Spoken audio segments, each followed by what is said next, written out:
Bab menghormati ulama dan sahibul fadli atau orang-orang yang mempunyai keutamaan. Dari kitab Zadu Da'i atau kumpulan Mutiara Hadis An-Nabawi, halaman 50. Di situ saya angkat satu ayat dan satu hadis untuk mewakili sekian banyak dalil nusus dari Al-Quran ataupun hadis-hadis Nabi Muhammad sallallahu alaihi wasallam. Ayat yang pertama adalah firman Allah Subhanahu wa taala dalam surat Al-Mujadilah. Allah Taala berfirman, "A'udzubillahi minasyaitonir rajim. Yarfa'illahu alladhina amanu minkum walladhina utul ilma darajat wallahu bima ta'maluna khabir."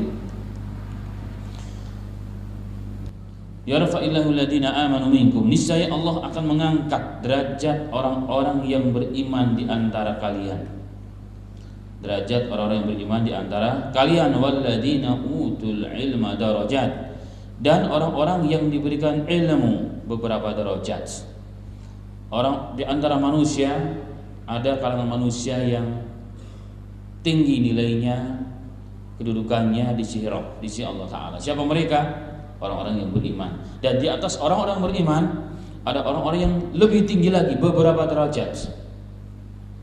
Walladzina utul ilma darajat. Darajat beberapa darajat. Jadi ada orang-orang yang di atas orang-orang yang beriman secara umum, hamba-hamba Allah, makhluk-makhluk Allah, manusia-manusia pilihan Allah Subhanahu wa taala, di atas orang beriman beberapa derajat, bukan hanya satu derajat. Itu menunjukkan apa? Ketinggian makhluk tersebut. Siapa mereka? Ahlul ilm. Itu yang disebut dengan ahlul ilm, ulama. Karena ulama warasatul anbiya. Wallahu bima ta'maluna khabir. Dan Allah Subhanahu wa taala Maha teliti apa yang kamu kerjakan. Jadi setiap apa yang kita lakukan semua dicatat oleh petugas-petugas Allah Subhanahu wa taala. Ma yalfidu min qaulin illa ladaihi raqibun atid. Tidaklah keluar satu kalimat dari lisan seorang hamba kecuali akan dipertanyakan kelak di hadapan Allah pada hari kiamat. Semua akan dicatat oleh Allah Subhanahu wa taala. Apapun yang keluar daripada kita. Ayat ini sesungguhnya cukup bagi kita semua dan wajib kita imani bahwa orang-orang beriman itu tinggi derajatnya di atas manusia-manusia yang tidak beriman. Dan ahlul ilm, ulama, jauh di atas ketinggian mereka di atas orang-orang beriman pada umumnya. Kemudian hadis yang saya angkat di sini adalah hadis dari riwayat Abu Dawud dari Abu Musa Asy'ari radhiyallahu anhu qala Rasulullah sallallahu alaihi wasallam, "Inna min ijlalillahi ikramad di syaibati muslim wa hamil qur'ani ghali fihi wal jafi anhu wa ikramad dil sultanil muqsid." Dari Abu Musa Asy'ari radhiyallahu anhu, beliau mengatakan, telah bersabda Nabi Muhammad sallallahu alaihi wasallam, "Inna min ijlalillahi," termasuk penghormatan kepada Allah. Jadi termasuk bentuk penghormatan kepada Allah Subhanahu wa taala, pengagungan kepada Allah Subhanahu wa taala adalah apa bentuknya? Ikrama di syaibatil muslim. Jadi ada bentuk-bentuk di mana Allah, kalau kita melakukan hal tersebut, sama dengan memuliakan Allah, sama dengan mengagungkan Allah. Apa itu bentuknya? Kata Nabi Sallallahu Alaihi Wasallam, yaitu menghormati orang-orang yang lebih dahulu masuk Islam, orang-orang yang sudah berumur dahulu masuk Islam. Orang tua dihormati, orang yang muda disayangi, ulama dimuliakan. Itu bentuk pengagungan kita kepada Allah. Itu yang pertama kata Rasul. Jadi kita menghormati orang yang tua, yang sudah putih jenggotnya, sama dengan mengagungkan Allah. Makanya pantaslah kalau Nabi Muhammad SAW mengatakan, siapa yang tidak menghormati orang yang tua, tidak menghormati para mengagungkan para alim ulama, tidak menyayangi orang yang muda, falaisa minna, tidak termasuk golongan kami. Karena ternyata penghormatan kita kepada orang-orang yang sudah sepuh, orang-orang yang sudah tua itu punya tempat khusus di sisi Allah Subhanahu wa taala. Mengagungkan Allah Subhanahu wa taala. Yang kedua, wa hamilul Qur'ani ghairul ghali fihi wal jafi anhu. Yang kedua adalah menghormati hamilul Qur'an, orang yang membawa Al-Qur'an, para penghafal Al-Qur'an. Jadi menghormati ahlul Qur'an, ghairil ghali, tanpa gulu, tanpa berlebihan, walal jaf, dan juga tanpa mengabaikan, artinya pertengahan. Enggak boleh ifrat wala tafrit. Di antara bentuk penghormatan Al-Qur'an di zaman Nabi Muhammad SAW dalam peperangan, setelah usai dari peperangan dan terjadilah syuhada yang cukup banyak. Artinya syuhada, orang-orang yang meninggal di medan perang memperjuangkan Islam bersama Rasul itu cukup banyak. Jadi tidak mungkin dikuburkan satu persatu, memakan waktu yang cukup lama. Mana lagi mereka sudah usai peperangan, tentunya badan juga mereka sudah tidak kondusif. Kemudian Rasulullah SAW memerintahkan menggali satu kubur itu bisa lebih dari 1, 2, 3, 4 dan seterusnya. Dan perintah Rasul adalah apa? Dahulukan orang yang paling banyak hafalan Al-Quran. Dahulukan, dimasukkan ke dalam. Itu sebagai bentuk penghormatan orang yang paling banyak menghafal Al-Quran. Nah, ini bentuk yang dicontohkan langsung di zaman Nabi Muhammad SAW bagaimana menghormati ahli Quran. Dan Rasulullah juga mengatakan, "Fal yaumu aqra'ahum," dan hendaknya yang menjadi imam kalian ada orang yang ahli Quran. Yang ahli Quran. Ini adalah bentuk penghormatan Nabi Muhammad SAW, dan bentuk penghormatan kita kepada mereka itu sesungguhnya juga bentuk penghormatan kita kepada Allah Subhanahu wa taala. Tapi catatan, ghairil ghali fihi walal jafi anhu, tanpa berlebihan, la ifrat wala tafrit. Tidak boleh terlalu berlebihan, tidak juga meremehkan, mengabaikan penghormatan itu. Ini yang harus ada orang yang terlalu melampau menghormati sehingga menempatkan posisinya di luar batasan. Gulu itu nggak diperbolehkan. Atau sebaliknya, belas sama sekali tidak ada rasa hormat-hormatnya, semua sama. Mau dia hafid Quran, mau dia ulama, mau jadi apapun, nggak ada bedanya. Ini juga nggak boleh. Terlalu meremehkan. Orang yang tidak mau menghormati orang lain, apalagi yang memang disunahkan, diperintahkan dalam hadis, ini berarti dia sesungguhnya tidak menghormati Allah. Kenapa? Orang itu mulia bukan karena zatnya itu, bukan. Manusia itu sesungguhnya dimuliakan oleh Allah secara umum bukan karena zatnya. Dohir kita ini terbuat dari apa? Isinya apa sih badan kita? Kotoran, darah, tulang. Hakikatnya terbuat daripada tanah. Sama saja kita antara kita dengan yang lainnya. Bahkan Rasulullah mengatakan, "Qul innama ana basyarun." Allah mengatakan, katakan Muhammad kepada umatku, katakan aku ini sama kali seperti kalian, manusia biasa. Artinya unsur ciptaannya sama. Bedanya adalah apa? Aku diberikan wahyu oleh Allah, kalian tidak. Ini bedanya. Maka yang menjadi sebab kemuliaan orang, terangkatnya manusia itu bukan zat dhahirnya, tetapi apa? Sifat yang terkandung pada orang tersebut. Apa sifatnya? Dia ahli Quran. Dia membawa ilmu nubuwah, membawa ilmu ilahi. Wajib kita hormati, wajib kita agungkan mereka. Kemudian yang ketiga, ikrama di sultanil muqsid. Ikrama di sultanil muqsid, menghormati orang yang punya kekuasaan dan dia adil. Artinya menghormati para penguasa, pemimpin yang adil. Karena pemimpin yang adil mempunyai kedudukan yang tinggi di sisi Allah Subhanahu wa taala. Bahkan 1 di antara 7 dalam hadis yang lain 8 ada tambahan juga. Orang yang kelak akan mendapat naungan di bawah naungan arsy Allah Subhanahu wa taala pada hari kiamat, hari di mana tidak ada pelindungan kecuali pelindungan Allah taala. Yang pertama dan utama siapa? Imamul adil, pemimpin yang adil. Pemimpin yang adil itu siapa? Pemimpin yang tidak mengutamakan diri dan kelompoknya dan golongannya dan partainya, tapi yang mengutamakan kepentingan umatnya, kepentingan bangsanya, kepentingan negaranya. Seperti dicontohkan oleh Rasulullah sendiri, dicontohkan langsung oleh Khulafaur Rasyidin. Mereka tidak akan makan enak sebelum rakyatnya semua makan.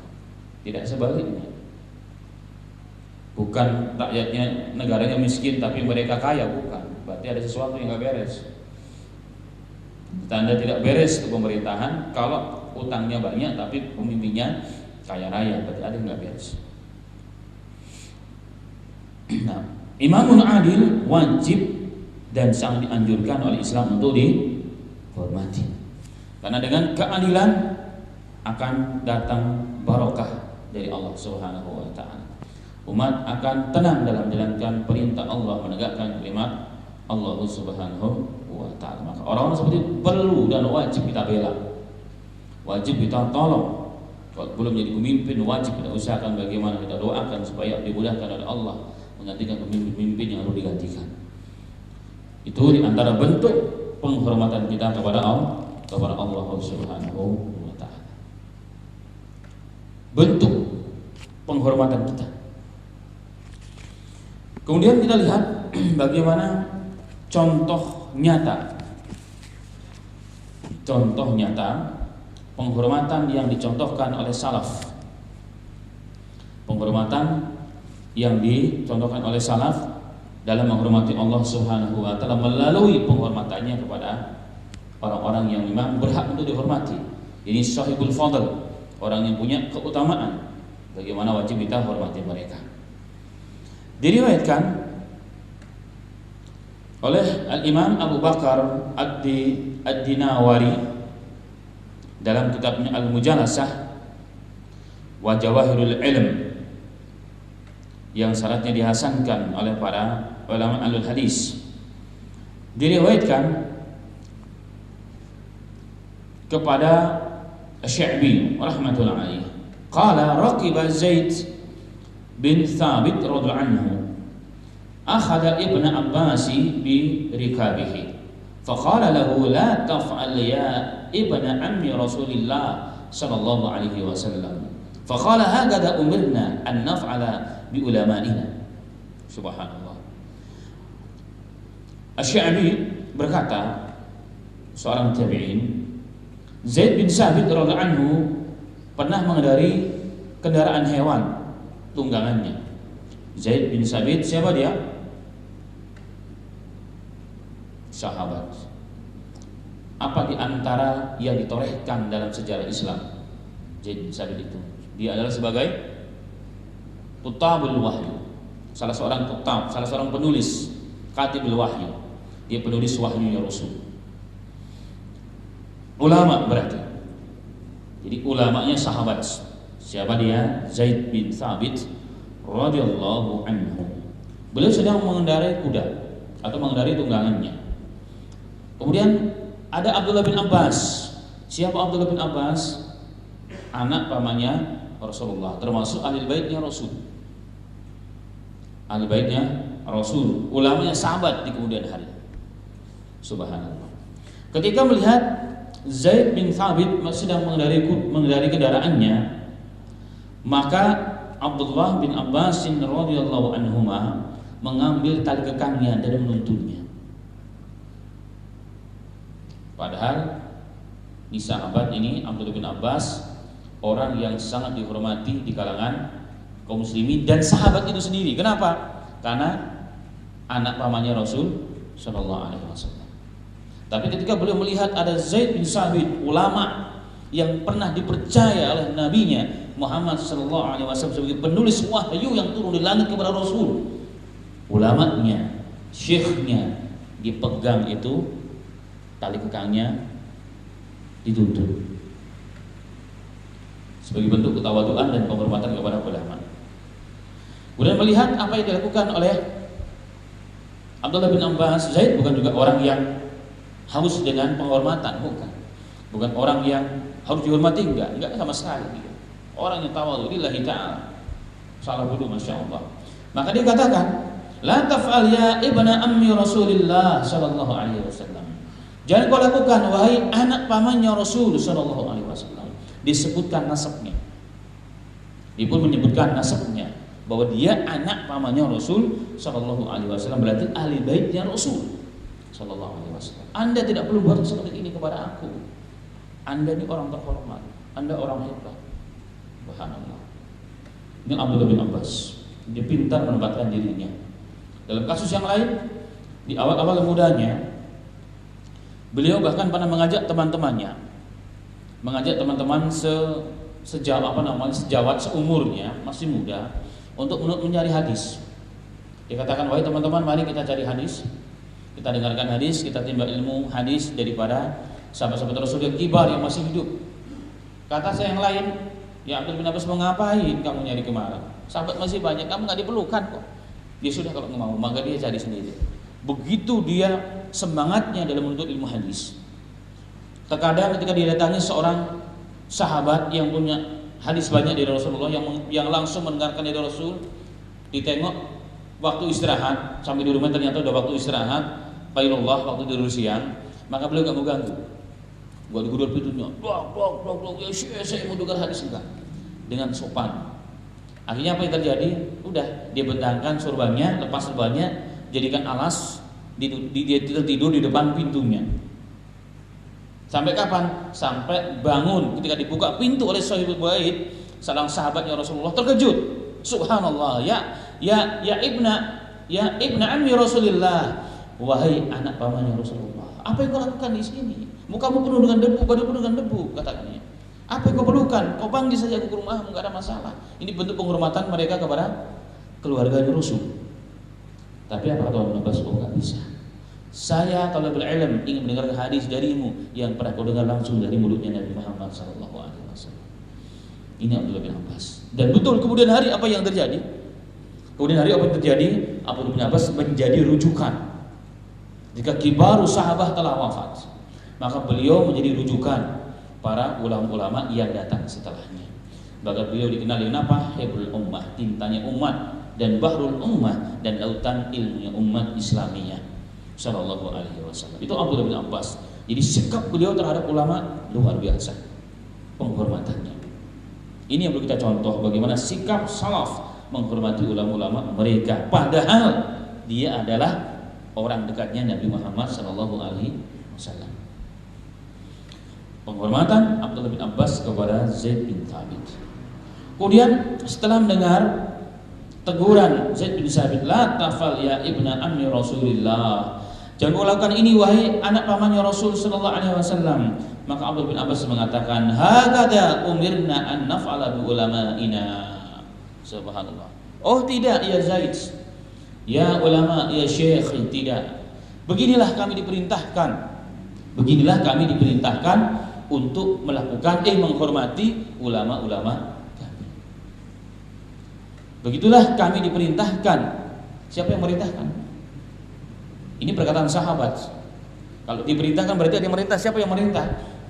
Rasul sallallahu alaihi wasallam. Syariat, kami diperintahkan. Maka ini perkataan Abdullah bin Abbas, tapi hakikatnya marfu'. Bisa dikatakan hadisnya Rasul. Kenapa? Karena enggak mungkin Abdullah bin Abbas dibohong. Berarti dia diperintahkan oleh siapa? Oleh Rasul untuk menghormati ulama-ulama kami. Beginilah, hakada umirna an naf'ala bi ulama'ina.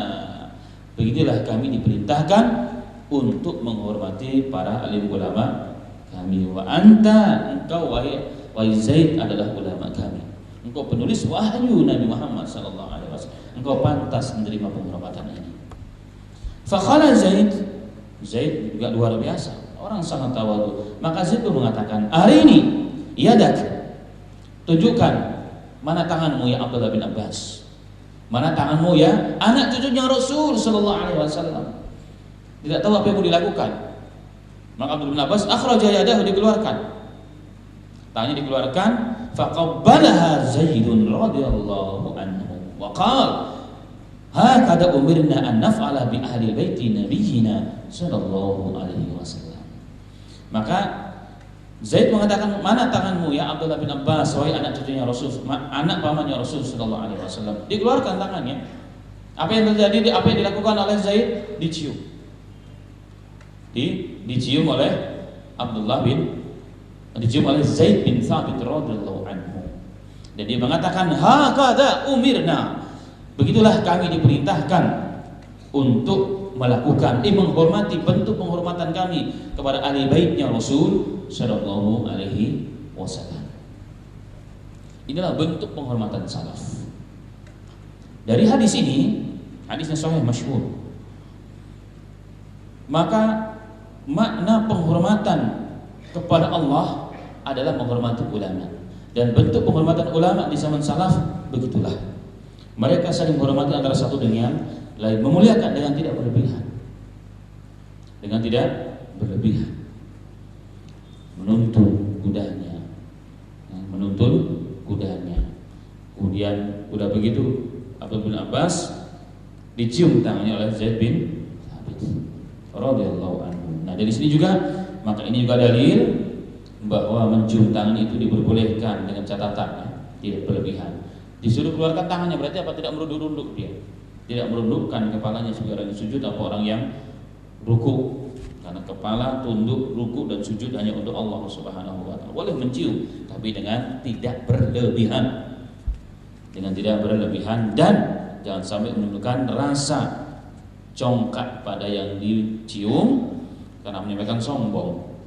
Dan tidak gulu bagi orang yang melakukan hal tersebut, dan tidak menjadi suatu perkara yang wajib. Baik. Kemudian dalam hadis yang lain juga diriwayatkan bahwa anna Abu Ubaidah qabbala yada Umar, qala Tamimum al-qablatu sunnatun. Abu Ubaidah bin Jarrah, siapa dia? Orang kepercayaannya Rasul. Li kulli ummatin amin. Setiap umat, kata Rasulullah, punya orang kepercayaan. Wa aminul hadhil ummah, dan kepercayaan umat ini, kata Nabi Muhammad SAW, adalah siapa? Abu Ubaidah bin Jarrah radhiyallahu anhu. Beliau mencium tangannya Umar anhu, maka Tamim adalah seorang tabi'in pertengahan mengatakan al-qiblatu sunnatun. Mencium tangan itu perkara yang sunnah. Mencium tangan itu perkara yang sunnah. Begitu juga diriwayatkan kepada Sufyan Ats-Tsauri dari Malik bin Mighwal dari Talhah. Malik bin Mighwal adalah seorang siqat dari kalangan kibarut tabi'in. Talhah bin Musarrif adalah seorang siqat, lagi mempunyai keutamaan dari kalangan ulama sigarut tabi'in. Annahu qabbala yada Khaythamah, bahwa beliau mencium tangan seorang ulama yang bernama Khaythamah radhiyallahu anhu. Qala Malik qabbala Talhatu yadi, dan Malik bin Mighwal mengatakan Talhah telah mencium tanganku. Ini salaf. Ini perbuatan salafun salih rahmatullahi alaih. Kemudian diriwayatkan Sufyan Ats-Tsauri rahimahullah taala dalam kitabnya Al-Wara dengan sanad yang sahih. Beliau juga mengatakan la ba'sa biha lil imamil adil wa aqra'uha ala dunya. Sufyan Ats-Tsauri mengatakan tidak mengapa mencium tangan seorang imam, pemimpin, umara yang adil, tapi bukan tapi aku tidak suka jika itu landasannya karena dunia, karena dia orang kaya, karena dia artis, dicium tangannya, aku nggak suka. Itu kata Sufyan Ats-Tsauri. Tapi boleh mencium seorang pemimpin, seorang umara, tapi karena agama, karena keadilan, karena dia tadayunnya yang ada pada sifat itu yang dimiliki, aku suka itu. Berkata Al-Imam An-Nawawi rahimahullah ta'ala, yang dinukilkan oleh Al-Imam Al-Hafidz Ibnu Hajar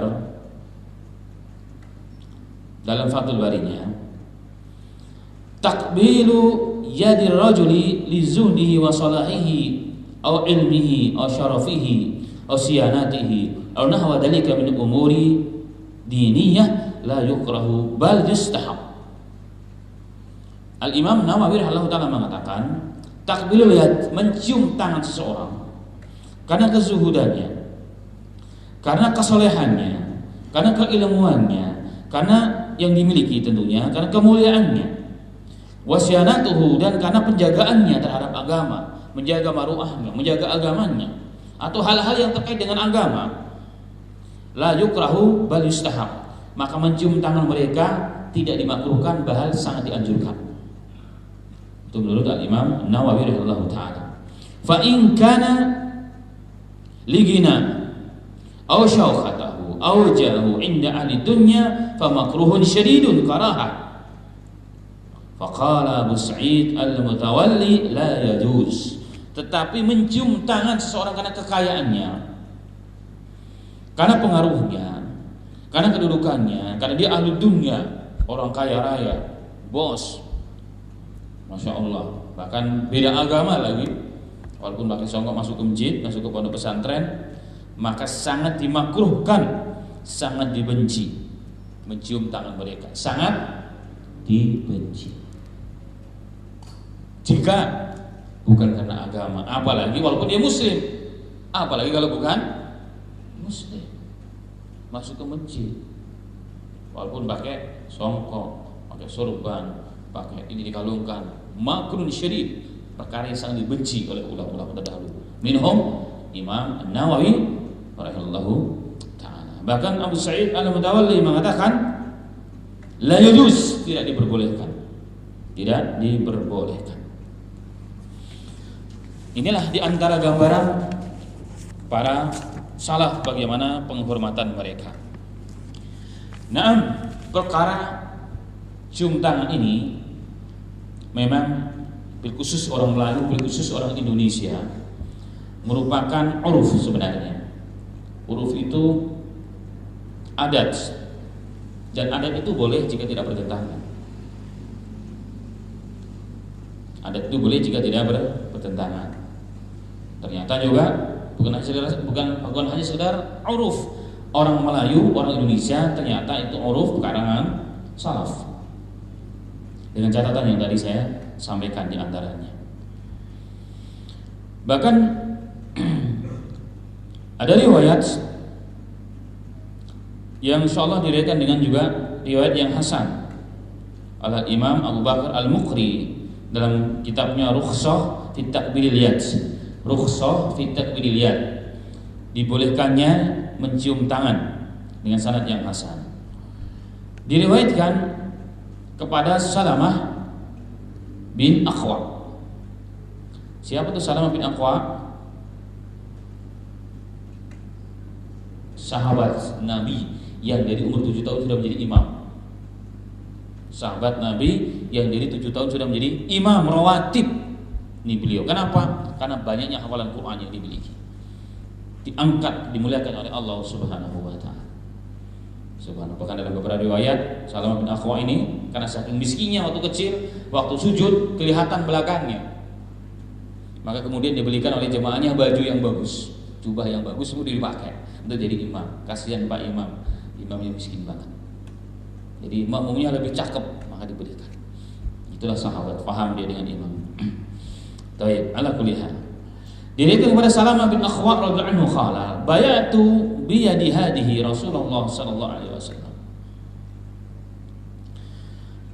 Diriwayatkan bahwa Salamah bin Aqwa mengatakan, dengan tanganku ini aku pernah berbaiat langsung dengan Nabi Muhammad sallallahu alaihi wasallam. Dia bercerita kepada muridnya, kepada murid-muridnya, di antara mereka adalah siapa? Abdurrahman bin Razin, seorang tabi'in namanya Abdurrahman bin Razin, dan juga yang lainnya. Dia ceritakan, dengan tangan ini wahai muridku, saya pernah berbaiat langsung kepada Nabi Muhammad sallallahu alaihi wasallam. Subhanallah. Kemudian apa yang terjadi? Apa yang dilakukan? Kata Abdurrahman bin Razin, faqabalnaha, maka kami cium itu tangan. Ketika dia mengatakan saya pernah mencium, saya pernah membaiat dengan tangan ini, tangannya Rasulullah, maka kami pegang tangannya, kemudian kami cium. Kata siapa? Abdurrahman bin Razin rahmatullah alaihi. Falam yungkir dalika. Dan Salamah bin Aqwa tidak ingkar dengan perbuatan kami tersebut.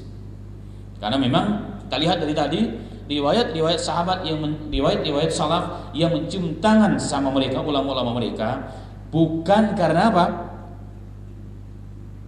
Bukan karena gulu, bukan karena berlebihan, tapi sebagai bentuk cinta, kasih sayang dan penghormatan dan kemuliaan bagi mereka. Ini catatan yang harus ada. Kemudian dalam riwayat yang lain juga sama dari Abdurrahman bin Razin rahmatullah alaihi, qala malarna bi Raqbadah.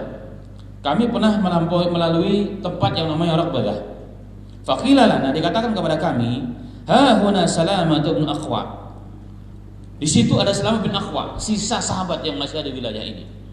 Jadi ketika Abdurrahman bin Razin bersama teman-temannya sedang berjalan, sampailah di wilayah namanya Raqbadah. Dikatakan kepada kami di sini masih ada Salamah bin Aqwa, sahabatnya Nabi Muhammad sallallahu alaihi wasallam.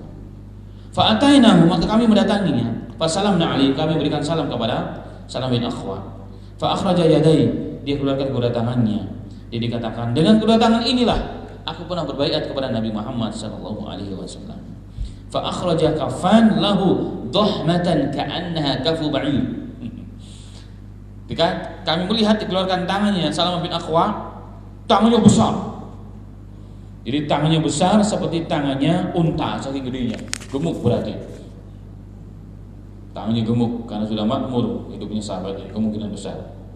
Jadi seperti tapak unta, saking gemuknya, saking gedenya. Fakumna, kami berdiri ilaiha, kepadanya, kepada tangan itu. Faqabalna, kemudian kami cium di tangan. Itu sahabat radhiyallahu anhu, dan tidak ingkar dengan apa yang dilakukan oleh para tabi'in tersebut. Ini di zaman sahabat dan di zaman tabi'in. Kemudian ada riwayat juga yang diriwayatkan oleh Imam Ahmad Ibn Muqri dengan sanad yang jayyid menurut Al-Hafidz Ibnu Hajar Asqalani. Diriwayatkan kepada Jabir, anna Umar radhiyallahu anhu qama ila Nabi sallallahu alaihi wasallam faqabbala yadahu. Suatu ketika Nabi Muhammad sallallahu alaihi wasallam berdiri kepada Rasul, kemudian mencium tangannya Rasul sallallahu alaihi wasallam. Kemudian ada riwayat yang lain.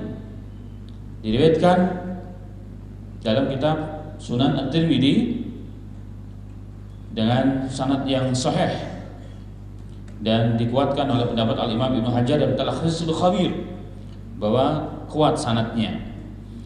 Diriwayatkan kepada Sofwan bin Asal dengan sin. Beliau mengatakan, anna Yahudiyan qala li sahibihi idhhab bina ila hadan nabi sallallahu alaihi wasallam. Ada seorang Yahudi bertanya, di bawah ada dua orang Yahudi bertanya kepada Nabi Muhammad SAW tentang 7 ayat, 7 ayat yang pernah diturunkan kepada Nabi Musa, Musa. Dan Rasulullah bisa menjawab. Ini ceritanya. Jadi Yahudi ini ingin ngetes, kalau ini memang Nabi betul, dia pasti tahu 7 ayat yang pernah Allah turunkan kepada Nabi Musa. Kalau betul, dia Nabi. Datang orang Yahudi tersebut, dua orang Yahudi tersebut bertanya kepada Rasulullah SAW, dan Rasul bisa menjawab. Kemudian faqabbala yadayhi wa rijlaihi faqala nashhadu annaka nabiyullah sallallahu alaihi wasallam. Kemudian setelah bisa menjawab, maka dia mencium tangan dan kaki Rasul sallallahu alaihi wasallam. Kemudian dia berkata, kami bersaksi bahwa engkau wahai Muhammad adalah Nabi Allah sallallahu alaihi wasallam. Kemudian juga dalam kitab Fathul Bari, Al-Imam Ibnu Hajar meriwayatkan satu riwayat sebenarnya daripada Syekh Ibnu Al-Muqri dalam Taqriyat juga dengan sanad yang kuat, kata Ibnu Hajar, dari Usamah bin Syariq qala qumna ila Nabi sallallahu alaihi wasallam faqabalna yadah. Kami pernah berdiri menghadap Rasul dan kami cium tangan Rasul sallallahu alaihi wasallam. Kemudian ada riwayat dari Abu Daud, disahihkan juga oleh Syalbani rahimahullah taala, dari hadis Aisyah radhiyallahu anha. Aisyah mengatakan, "Ra'aitu, aku pernah melihat seseorang yang mirip cara bicaranya dengan Rasul sallallahu alaihi wasallam." Maksudnya aku tidak pernah melihat orang yang paling mirip cara bicaranya seperti Rasul sallallahu alaihi wasallam, melainkan Fatimah, putrinya radhiyallahu anha. Di mana jika Fatimah datang kepada Rasul sallallahu alaihi wasallam, maka beliau menyambutnya, mencium tangannya. Jika Fatimah datang kepada Rasul sallallahu alaihi wasallam, maka beliau mencium tangannya sebagai bentuk sayang dan cinta kepada putrinya. Dan jika hendak pulang Fatimah mencium tangan Rasulullah, maka ketika Fatimah meninggalkan Rasulullah, maka Fatimah akan mencium tangan Rasul. Hadisnya sahih. Ini bentuk, jadi mencium tangan orang tua, guru, orang yang punya keutamaan, sebagai bentuk cinta, kasih sayang, penghormatan, kemuliaan, mustahab, diperbolehkan, dengan catatan tidak berlebihan, tidak gulu, tidak boleh kalau gulu. Kemudian juga orang yang mencium tangan itu tidak menjadi kebiasaan. Kalau nggak dicium marah, atau dia datang sodorkan tangannya begini, ayo cium, giliran. Karena saya pernah melihat juga, kalau dia datang ke majelis langsung diulurkan tangannya supaya dicium oleh murid-murid.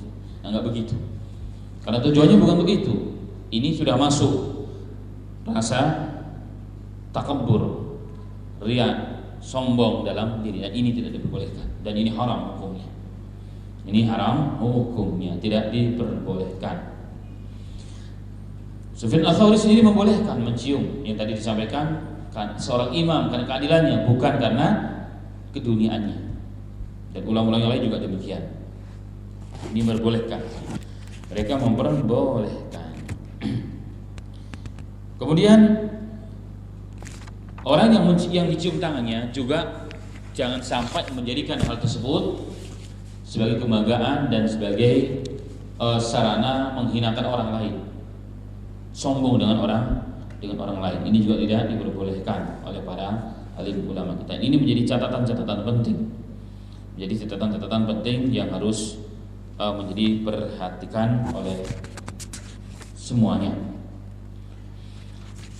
Berarti dapat disimpulkan dari bahasan yang tadi kita dibahas, dari hadis yang pertama tadi, maka bentuk penghormatan kita kepada Allah, menghormati orang-orang yang perlu dihormati, yang mereka punya keutamaan. Yang pertama, orang yang dahulu lahir, jadi orang yang tua. Yang kedua, hamilul Quran, para pembawa Al-Quran, pemimpin yang adil, sahibu fadl, ulama, tokoh, guru, orang tua, dengan tidak berlebihan. Berlebihan itu apa? Sampai berunduk-unduk. Maka teman-teman kalau mau cium tangan boleh, jangan berlebihan, nggak perlu berunduk-unduk. Kepala antum, badan antum hanya untuk Allah ditundukkan. Tapi bagaimana caranya? Pegang tangannya. Seperti orang Arab, kalau perhatikan pada masyhur-masyhur itu, pegang tangannya, tarik ke depan, bukan antum yang berunduk-unduk. Untuk melihat ini para ulama-ulama masyayikh di Arab Saudi, mereka cium tangan juga, tapi bukan berunduk-unduk, pegang tangannya seperti sahabat tadi.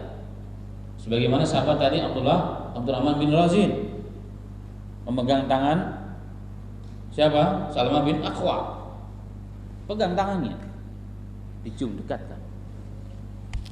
Itu tetap menghormati ulama, menghormati orang yang punya kedudukan, orang tua kita, kakek kita, mak kita, mungkin nenek kita, tetap menghormati, tetapi juga tidak melanggar syariat. Sehingga dua hal bisa digabungkan, antara uruf, adat Melayu yang sangat baik ini dengan agama, tidak bertentangan. Islam itu indah. Karena ada juga sebagian yang ekstrim. Saya nggak mau, ini bid'ah, nggak pernah dilakukan oleh salaf. Kemana anda baca hadis? Hadisnya banyak sahih. Ini juga tidak boleh menafikan. Apabila ilmu sudah ada, hadisnya ada, wajib kita harus beriman. Tapi kalau bab saya nggak mau karena saya takut sombong, itu babnya beda. Tapi jangan mengatakan salaf nggak pernah melakukan. Ini yang berbohong dia kepada Rasul, berbohong dia dengan para salafun saleh rahmatullahi alaihim. Dan ini kedustaan, nggak boleh juga. Pertengahan. Khairul umur awsatuha, tapi nggak boleh juga berlebihan. Harus. Sebagaimana kebanyakan kita lihat prakteknya pada juga tidak diperbolehkan. Karena itu akan menyebabkan orang yang dicium tangannya menjadi sombong, pelan-pelan. Maka dihindari. Kita saling menjaga. Dia saling menjaga. Ini hal yang sangat penting. Kemudian ada hadisnya palsu. Juga menjadi catatan. Ada satu riwayat bahwa ketika ada seorang hendak mencium tangannya Nabi Muhammad SAW, maka Rasul mengatakan, innama yaf'alu hadal a'ajimu bimulukiha, inni lastu bimalakin, innama ana rajulun minkum. Saya tidak mau. Yang melakukan seperti ini adalah orang-orang ajam kepada para rajanya, dan aku bukan raja, dan aku ini seperti kalian, aku adalah bagian daripada kalian. Hadis ini hadis palsu. Hadis ini hadis palsu. Kalau seandainya sahih luar biasa, tapi memang palsu. Jadi tidak boleh diamalkan. Ada riwayat juga boleh mencium tangan seperti tadi telah disampaikan, atau mencium kepala atau kening. Ada hadisnya. Boleh mencium tangan sebagai bentuk penghormatan, memuliakan, kasih sayang, tangan, kepala ataupun kening. Kita lihat banyak para masyayikh, ulama-ulama melakukan hal tersebut. Yang tidak diperbolehkan adalah mencium bibir, seperti yang dilakukan oleh ulama Syiah. Itu enggak pernah dilakukan oleh salaf. Mencium bibir itu dimakruhkan, dibenci oleh para ulama kita. Kalau mau tangan, kepala ataupun kening. Itu ada riwayat kepada salaf. Dalam kitab Al-Adabu Asy-Syar'iyyah Al-Imam Ibnu Muflih, beliau menyebutkan bahwa orang yang mencium mulut itu sangat jarang terjadi di latar belakangi karena ingin memuliakan, tapi yang ada apa? Syahwat. Itu kebiasaan orang ulama Syiah sampai hari ini. Ini nggak boleh ditiru. Yang kedua, jangan juga melupakan sunnah Rasul yang lain, yaitu bersalaman. Jangan dilupakan itu. Karena Rasulullah pernah mengatakan dalam hadis yang sahih, innal mu'mina idza laqiyal mu'mina fasallama alaihi wa akhadha bi yadihi fasafahahu tanatharat khatayahuma kama yatanatharu warakhus syajar. Seorang muslim jika bertemu dengan muslim yang lain lalu mengucapkan salam, kemudian berjabat tangan, dalam riwayat yang lain sebelum dilepas kedua jabatan tangan tersebut, maka dosa-dosa akan berguguran sebagaimana berguguran daun-daun di musim gugur. Itu hadisnya sahih. Itu hadisnya sahih. Catatan yang kedua. Catatan yang ketiga, bersalaman cium tangan boleh, tapi tidak boleh kepada yang bukan mahramnya. Antum juga perempuan di jalan-jalan cantik cium tangan nggak boleh, itu dosa. Karena Rasulullah tidak pernah berjabatan tangan dengan yang bukan ajanib walaupun dalam baiat. Nggak pernah sama sekali Rasul sallallahu alaihi wasallam. Atau berjabatan tangan, cium tangan ada makna yang lain. Tidak dengan syahwat, itu juga haram. Masa bisa LGBT? Itu kan dari situ awalnya, cium tangan. Tapi landasannya apa? Kasih sayang plus, bukan sayang karena Allah, sayang karena syahwat. Itu haram dan dosa. Dan itu akan beda tuh rasanya. Ada unsur-unsur lain. Kalau langsung peluk ke kepalanya. Ini haram, ini dosa, harus dihindari, bahaya. Ini berbahaya. Itu 3 catatan atau 4 catatan tadi yang perlu diperhatikan terkait bab penghormatan kita kepada Ahlul Fadl dalam bab khusus takbirul yad, mencium tangan. Semoga Allah Ta'ala berikan kepada kita kekuatan selain menambah ilmu dapat kita amalkan. Kalau yang mengamalkan tidak berlebihan, tetap menjaga aturan-aturan syariat sehingga bukan dosa yang diterima tapi pahala insyaallah.